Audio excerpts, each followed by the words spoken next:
এই শীতের সন্ধ্যেতে পিঠে না হলে ঠিক জমে না। তো এরকমই একটি পিঠের রেসিপি নিয়ে আমি আজকে তোমাদের সামনে চলে এসেছি। তো আজকে আমি তৈরি করে দেখাবো খুব কম সময়ের মধ্যে এবং খুব কম উপকরণে তৈরি পিঠে।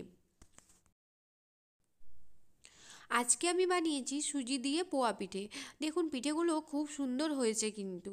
তো হঠাৎ করে যখন পিঠে খেতে মন চায়, বাড়িতে চালের গুঁড়ো না থাকলে আপনারা কিন্তু শুধুমাত্র ময়দা এবং সুজি বাড়িতে থাকলেই এই পিঠেটি বানিয়ে নিতে পারেন।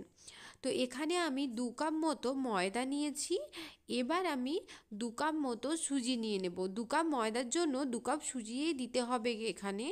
তো দুটোকে আমি ভালোভাবে মিশিয়ে নেব। এবার আমি এই দুটি শুকনো উপকরণকে ভালোভাবে মাখিয়ে নেব। সব কিছু একসঙ্গে মাখানো হয়ে গেলে এবার আমি এখানে 1 ঢাকনা পরিমাণে চিনি ব্যবহার করব। তো এখানে আমি চিনিটা দিয়ে দেব। এখানে আপনারা কিন্তু চিনির গুঁড়োও দিতে পারেন। তো যাই হোক, চিনিটা দিয়ে চিনিটিও ভালোভাবে মিশিয়ে নেব। এখানে দিয়ে দেব স্বাদ মতো লবণ। তো আপনারা যারা মিষ্টি খাবারে লবণ পছন্দ করেন না তারা কিন্তু এটি স্কিপ করে যাবেন। এখানে আমি একটি পাত্রে উষ্ণ গরম জল করে নেওয়ার জন্য গ্যাসে বসিয়ে দিয়েছি। তো দেখতে পাচ্ছ আমার জল হালকা গরম হয়ে গেছে। এবার আমি মিশ্রণটির মধ্যে ঢেলে দেব। তো ঢেলে ঢেলে এখানে আমি মিশ্রণটি মাখিয়ে নেব। জলটি কিন্তু কুসুম গরম করতে হবে, বেশি গরম বা ফুটন্ত জল এখানে নেওয়া যাবে না।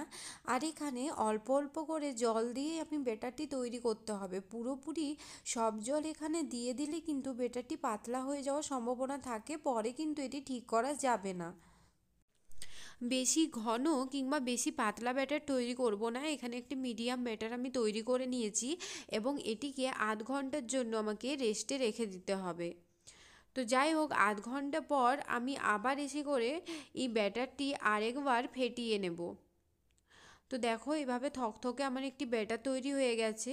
তো এবার আমি যেহেতু এটা রেখে দিয়েছিলাম আর এখানে যেহেতু সুজির দেওয়া রয়েছে, সেই জন্য সুজিটি ভিজে কিন্তু আরেকটু ফুলে গেছিলো, তাই জন্য আমাকে আরেকটু পরিমাণে জল ব্যবহার করতে হয়েছে। এবার আমার ব্যাটারটি একেবারে রেডি হয়ে গেছে পিঠের জন্য। তো এবার আমি এটিকে রেখে দেব। অন্যদিকে আমি একটি কড়াইতে তেল গরম হওয়ার জন্য বসিয়ে দিয়েছিলাম। এবার একটি হাতার সাহায্যে আমি কিন্তু পিঠেগুলিকে কড়াইতে দিয়ে দেব। এখানে আমি সাইড থেকে সামান্য পরিমাণে তেল ছিটিয়ে ছিটিয়ে দিচ্ছিলাম এবং দেখতেই পাচ্ছ সুজি দেওয়ার কারণে পিঠেগুলো কিন্তু খুব সুন্দরভাবে ফুলে উঠেছে। তো এইভাবে আমি সবকটা পিঠে তৈরি করে নেব। ভিডিওটি ভালো লেগে থাকলে লাইক, কমেন্ট এবং শেয়ার করে দেবেন এবং যে সকল বন্ধুরা আমার চ্যানেলে নতুন রয়েছেন আরও নিত্য নতুন ভিডিও দেখতে আমার চ্যানেলটি সাবস্ক্রাইব করে পাশে থাকবেন। আপনারা যারা কম বেশি আমার মতো পিঠে খেতে পছন্দ করেন এবং সবসময় তো বাড়িতে চালের গুঁড়ো থাকে না, তো সেই কারণে হঠাৎ পিঠে খেতে মন চাইলে ময়দা এবং সুজি দিয়ে এই পিঠেটি বানিয়ে নেবেন। এর স্বাদ কিন্তু অসম্ভব সুন্দর হয়, খেতে অসম্ভব ভালো লাগে।